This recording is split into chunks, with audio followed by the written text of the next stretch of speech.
You need formal research. Interviewing family members and friends is clearly a form of research, but interviews alone are usually not enough to give your stories the depth they require. For that, you need to undertake some formal research. Perhaps you already know enough about the period in which you or an ancestor, your parents or grandparents, lived, to write about it convincingly and fully. It is more likely, however, that you have only a sketchy knowledge of the context of your story. Your awareness, for instance, may be based on a child's limited perspective rather than the adult's broader, more insightful one. You may know what your family had by way of household items, but you may not know whether those items were commonplace or whether they reveal your family's special status. That is, whether they were either more or less comfortable than most people in their community. Even minimal historical research can help place your story in a context that will round out your tale not only for yourself, but for your reader. If, for instance, your ancestors came with others from the old country, let's say Serbia, and settled in a Serbian-American or Serbian-Canadian community, their experience is vastly different from a Serbian family that found itself without co-nationals in a totally, quote, American or, quote, Canadian setting. What are the ramifications of this or that history? If you have not thought about social history, give it some attention now. Individual circumstances really do change a family's adaptations. For instance, learning a new language, intermarriage, or adopting new customs or forsaking traditions from the old country. Understanding history is a way of understanding the everyday life of your subjects. Our memories can change historical facts in order to protect us from the truth. For instance, I once heard a man in a radio interview explain why he had not gone to college. In the late 60s, he said, fewer people got to go to school than today because there was little financial aid available. Well, based on my own experience, this is clearly an inaccurate and self-justifying statement. If ever there was a time when almost anyone who wanted to could go to college, it was the late 60s. There was an explosion in enrollments. Universities in the U.S. were filled with first-generation students. I should know. I was one of them, and I used the abundant resources available from new government loan programs to finance the education my parents couldn't afford for me. Now, why did this man resort to historical inaccuracy to explain his lack of education? The answer, of course, is complex and personal. It could be any of a number of reasons.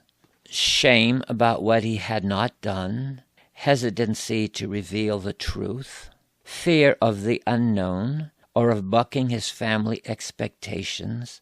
Perhaps it was lack of ambition or academic ability. But as this man needed to remember his past, his story, however, the cause remained outside of himself. This allowed his self-image to remain unchallenged. Rather than look for such things as lack of ambition or academic ability or family pressures, now his self-image could remain unchallenged.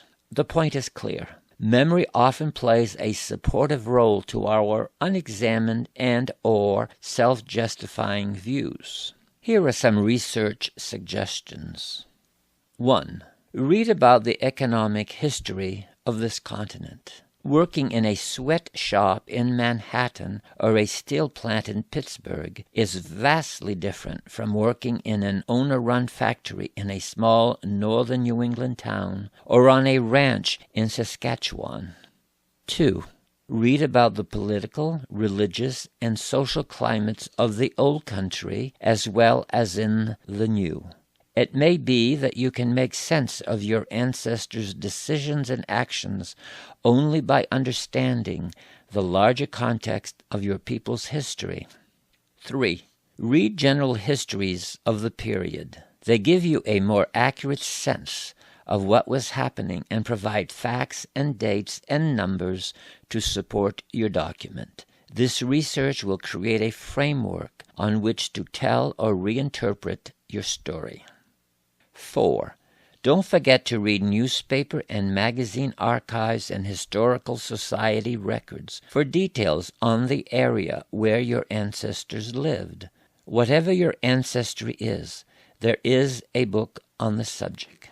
Your people came from Val d'Aosta. I'm sure there must be a book on the Val d'Aostian immigration to North America and the communities that were formed here. I actually had a client whose parents came from Val d'Aosta. If you are not familiar with this little entity, it lies between France and Italy. It is an alpine country.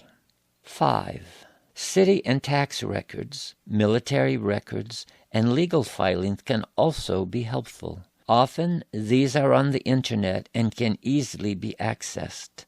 If not, your local library may have all the material you need to conduct your research, but if not, you can borrow through the Interlibrary Loan Program or acquire a community borrowing card at your local university or college library. Your state, provincial, or county library is a valuable resource also. You should inquire about these.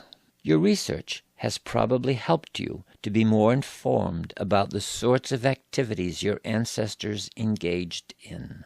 See Chapter 3, Section A, our book, Turning Memories into Memoirs, a handbook for writing life stories.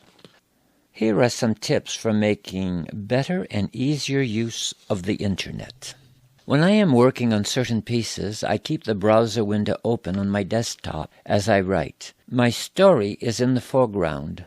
As I need more information, I simply click on the browser window to bring it forward, while my story goes to the background. And I type in a keyword and off I go. I'm researching.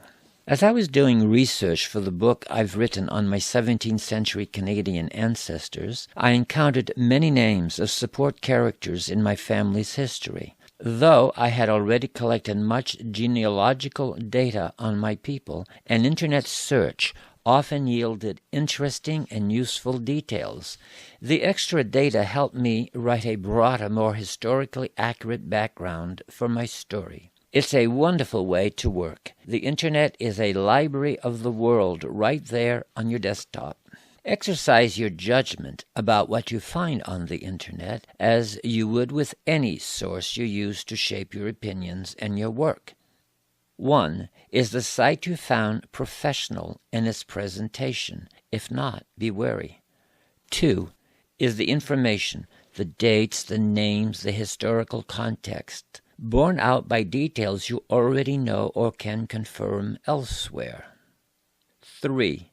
Is the intent of the organization or individual compromised by an overriding dogma or point of view? For instance, census records often contain mistakes, gathered in haste by temporary workers who may not know the languages or customs of their subjects. It is rife with incorrect best guesses. It is obvious from the errors in records of my French-speaking ancestors that census info was collected or transcribed by English speakers. In my case, the parish records in Quebec are clearer and much more reliable. How about your ancestors? Be suspicious. Cross-check your info. Presume it may be wrong until it is proven correct. The Internet is an amazing tool, but be wary when facts differ from what you expect or find elsewhere. You are responsible for making sure your work does not perpetuate false stories or become a source of apocryphal non-history that will be quoted by future generations. Here are some action steps for you to take. 1. Go on the Internet or to your public library. Check out a history of your ethnic, religious, cultural, or economic group. Read it carefully, looking for both statistics and for background details to increase the richness of your stories. Be ready to have your memories multiply as you discover phenomena that you suddenly realize are familiar. 2. Investigate a local university or college library to see if they have more or better materials for your research. Can you get a community borrowing card, or do you need to work on site? 3. Find out about what your state, provincial, or county library offers, and learn how to use interlibrary loan to get books from distant collections. Many of these resources may not be available on the internet. 4. Rework your stories to incorporate the new information your research has uncovered about your family or personal history. In conclusion, whatever you do today, write a bit on your memoir.